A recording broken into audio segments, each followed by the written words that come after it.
कक्षा 11 के हमारे एमपी बोर्ड के सभी विद्यार्थियों की चिंता हुई अब खत्म, क्योंकि बार बार आपके कमेंट आ रहे थे कि सर हमें ऐसे प्रश्न पत्र बता दो, चाहे एक लॉन्ग वीडियो में बता दो, लेकिन हमें ऐसी चीजें बता दो कि जो हमारे एग्जाम में आए।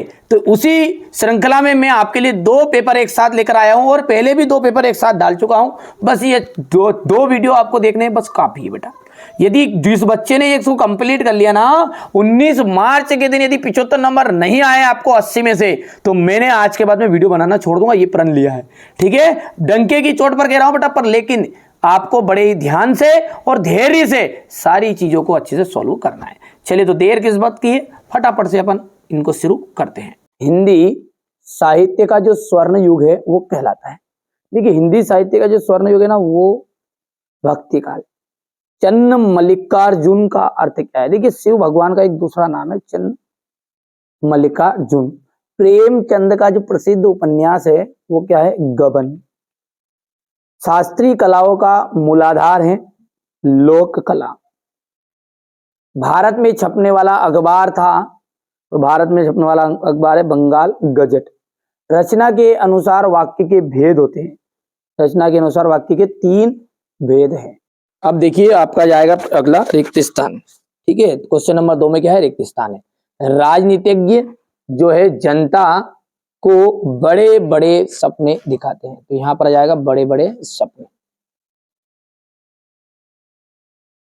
गीत फरोश कविता के रचिता कौन है? भवानी प्रसाद मिश्र है, तो भवानी प्रसाद मिश्र।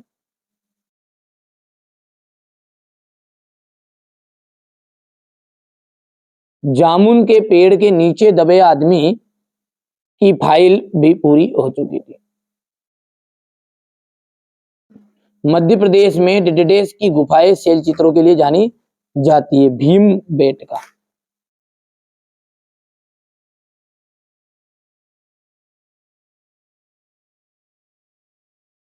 शब्दकोश में ना केवल शब्दों का अर्थ बताता है, बल्कि शब्दों का खजाना होता है।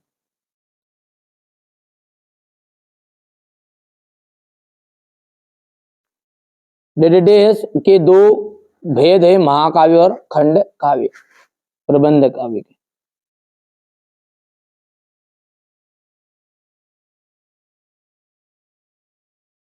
हो गया इतना, यहां से देख लीजिए। और अब है अगली जोड़ी। जोड़ी में क्या बता रहा है आपको? ध्यान से देखो आप, तो है ना। बोल रहा है पहला कि मुतमईन, इसका आ जाएगा आपका आश्वस्त। भारत माता का आ जाएगा आपका यहां से जवाहरलाल नेहरू। खडेरों की दानी 120 कुइयां। ठीक है, सरकारी पत्र का जाएगा आपका औपचारिक पत्र। खंड काव्य का जाएगा पंचवटी। संक्षेपण पूर्णता, संक्षिप्तता, स्पष्टता और शुद्धता। संक्षेपण हो गया है। इसके बाद में आपका जाएगा ये अनुच्छेद। अनुच्छेद क्या है? एक लघु निबंध कहते हैं अनुच्छेद। हो गया भैया। यदि हम बात करें बिहारी सतसई किस काल की रचना है? बिहारी सतसई जो है ना, वो है रीति काल की रचना। रीति काल। ठीक है, इसके बाद में अगला है मियां नसरुद्दीन कितने किस्म की रोटियां पकाने के लिए मशहूर थे? 56 किस्म की।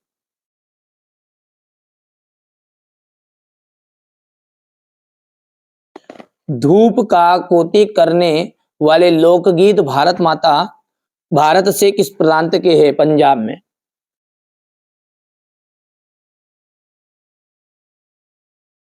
पंजाब के। कंपनी उम्मीदवार किसके आधार पर चुनती है? स्वाव्रत के आधार पर।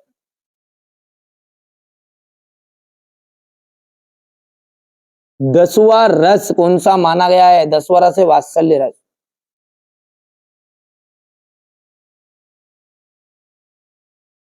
रोला छंद में यति कहां होती है? 11 और 13 मात्राओं पर।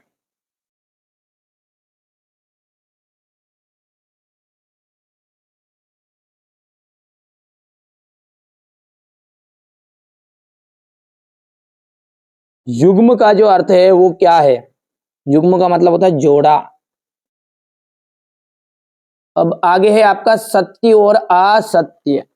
पहला जो है ना वो आपका असत्य रहेगा, दूसरा आप पढ़ लीजिएगा थोड़ा सा क्योंकि अपन नोट्स भी आगे पूरे देखने हैं। यहाँ पर असत्य रहेगा ये, इसके बाद में ये आपका असत्य रहेगा। रस को काव्य की आत्मा कहा जाता है, बिल्कुल राइट बात है। और ये सारे के सारे निपात शब्द ही के उदाहरण है, हाथों भी। ठीक है, आगे बढ़ते हैं और अगला क्वेश्चन क्या देखते हैं। प्रगतिवादी कविता की कोई दो विशेषताएं लिखिए। हो गया, भारतेंदु युग की प्रवृत्तियां मत लिखिएगा। यदि चंपा पढ़ी लिखी होती तो उसे तो कवि से कैसे बात करती उसे पता होता। ये सारे जो क्वेश्चन है इनका अपन सॉल्यूशन देखते हैं। बढ़िया से पेपर को करते हैं साइड में बढ़िया से, है ना। चलिए तो सॉल्यूशन देखते हैं अपन, है ना। ये यहाँ पर ये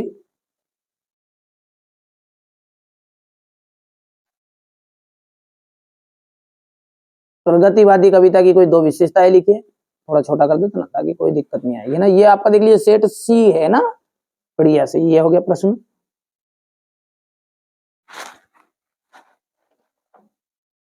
इसके बाद में यहां से ये क्वेश्चन नंबर 4, इसके अथवा का है भारतेंदु युग की प्रवृत्ति आपको बतानी है।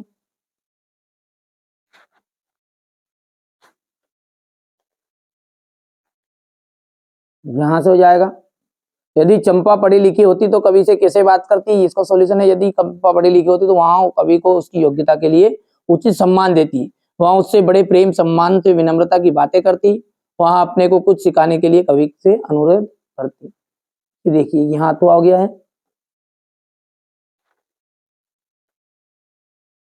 बढ़िया से कंप्लीट करो, आपको है ना मेहनत करना है। जिस बच्चे ने मेहनत करी है ना सफलता रंग मचाएगी, है ना, शोर मचाएगी मचाएगी। ठीक है, रंग लाएगी लाएगी, है ना भैया। यहाँ से देखिए आप कहानीकार और प्रमुख कहानी उनकी, ये इसका अथवा है।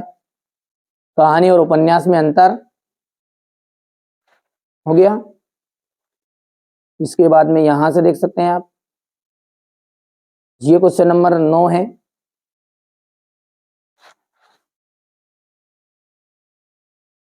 यहां से देख सकते हैं आप, ठीक है।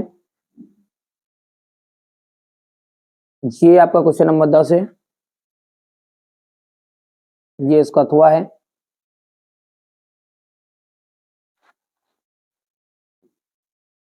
यहां से क्वेश्चन नंबर 11 है। यहां से क्वेश्चन नंबर 11 का अथवा। ये क्वेश्चन 12 है, हो गया इतना। रोला छंद की परिभाषा उदाहरण से देनी है। व्यंजना शब्द शक्ति को उदाहरण के द्वारा समझाना है। ठीक है, इसके बाद में आपका अगला है, यहां से आप देख सकते हैं ये क्वेश्चन नंबर 13 हो गया। यहाँ इसका अथवा है, ये इसका अथवा हो गया क्वेश्चन नंबर 14।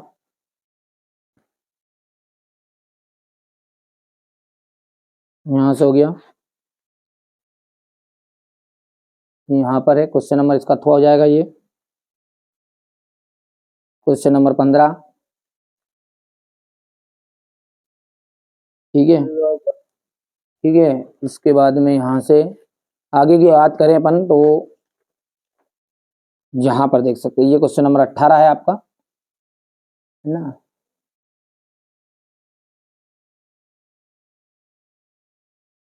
यहाँ से अनुच्छेद लिखना है आपको।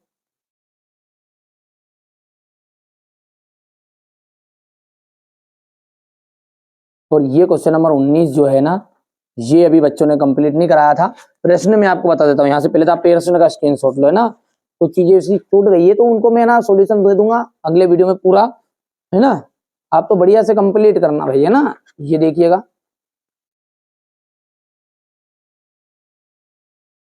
हो गया ये क्वेश्चन नंबर 19 और ये इसका अथवा है।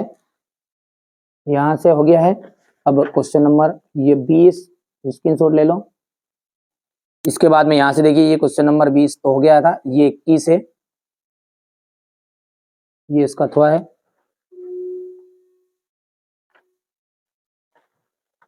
ये क्वेश्चन नंबर 22 और ये 23 है। ठीक है, तो ये मैंने आपको ना हिंदी का पेपर बता रहा हूं यहाँ पर। ठीक है, ये क्वेश्चन नंबर 19 हो गया है। ये थोड़ा छोड़ दिया बच्चों ने, तो कोई दिक्कत नहीं, अगले वीडियो में मैं इसको कवर कर दूंगा लिखवा के। यहाँ से ये क्वेश्चन नंबर 20 तो देख लीजिए आप, ये लिखा हुआ है, हो गया, ये प्रसंग है और ये व्याख्या है। यहाँ पर ये यहाँ से ये सुंदर प्रसंग और ये यहाँ पर है, ये व्याख्या हो गई है, हो गया, ये यहाँ से ये क्वेश्चन नंबर 21, ये व्याख्या है,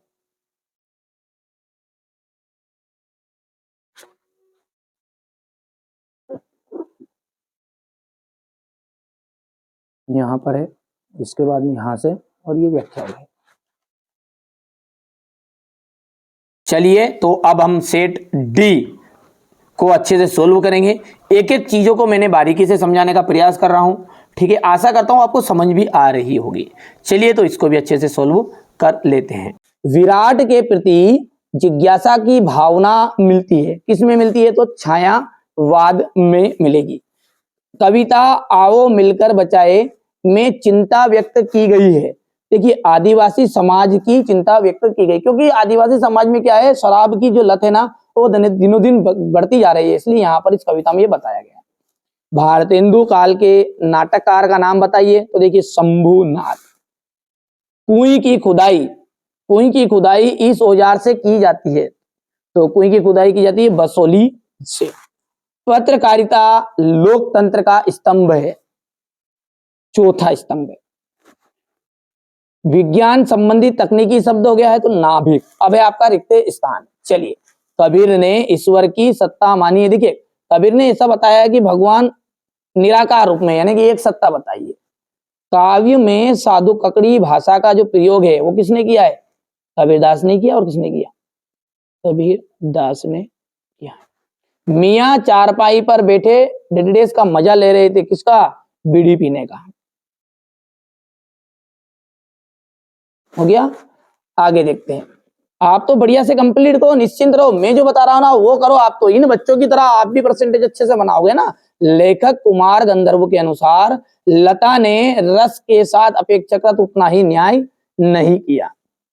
कौन से रस के साथ, तो करुण रस का प्रयोग इन्होंने बहुत कम अपने काव्य में किया था। डायरी नितांत है, ये आपका व्यक्तिक रचना है। और अंत में है आपका काव्य का सौंदर्य बढ़ाने वाले धर्म को हम कहते हैं अलंकार। अलंकार। चलिए अब है आपकी जोड़ी। यदि हम जोड़ी की बात करें तो पहली जोड़ी है आपका सबसे खतरनाक। सबसे खतरनाक इसका जाएगा अवतार सिंह सिद्धू पास, इनकी रचना है ये, ठीक है। गलता लोहा शेखर जोशी आ जाएगा।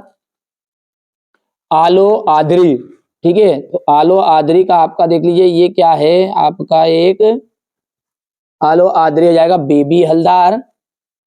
स्वलेखन, स्वलेखन जो है वो है आपकी डायरी। रश्मि रथी, रश्मि रथी का मिलान आ जाएगा आपका रामधारी सिंह दिनकर। और तो जो है ना आपका एक निपात शब्द है। और भाव पल्लवन को हम दूसरा नाम कहते हैं भाव विस्तार। ठीक है भैया, आप तो बढ़िया से करो कंप्लीट। देखिए ये तो आपका, ठीक है, ये तो आपका है ना सेट ए है ना, ये सॉरी सेट डी है। इससे पहले ना अपन सेट ए भी देख चुके हैं, ये रहा आपके सामने सेट बी, ये सेट सी है। ठीक है, आप तो बढ़िया से कंप्लीट करो, कोई दिक्कत नहीं है। अब की बार 90 पार हमारा मिशन चल रहा है। यदि वास्तव में जिन बच्चों को चाहिए ना वो तो पढ़ेंगे, और जिनको केवल पास होना तो 2 सेट कर लो आगे के, जिनको 80-90% बनानी 4 सेट कर लेना है ना। चलिए आगे बढ़ते हैं। अब क्या है आपका एक वाक्य में उत्तर है। रीतिकाल को अन्य नाम दिया गया। रीतिकाल जो है उसका अन्य नाम क्या है, श्रृंगार काल। क्या नाम है भैया, श्रृंगार काल। नेहरू जी के सवालों का जवाब किस व्यक्ति ने दिया, हट्टे कट्टे जाट ने। हट्टे कट्टे जाट। धरातल पर बहने वाले पानी को हम क्या कहते हैं भैया, पालर पानी नाम जानते हैं क्या, पालर पानी। पटकथा की मूल इकाई क्या होती है? दृश्य होती है। काव्य के कितने भेद हैं? 2। विस्तृत कलेवर वाले काव्य को क्या कहते हैं? महाकाव्य। जिसमें पूरा संपूर्ण रहता ना, उसे अपन कहते हैं महाकाव्य। सूत्र रूप में कही गई बात को विस्तार से लिखना अथवा समझना क्या कहलाता है? भाव पल्लवन।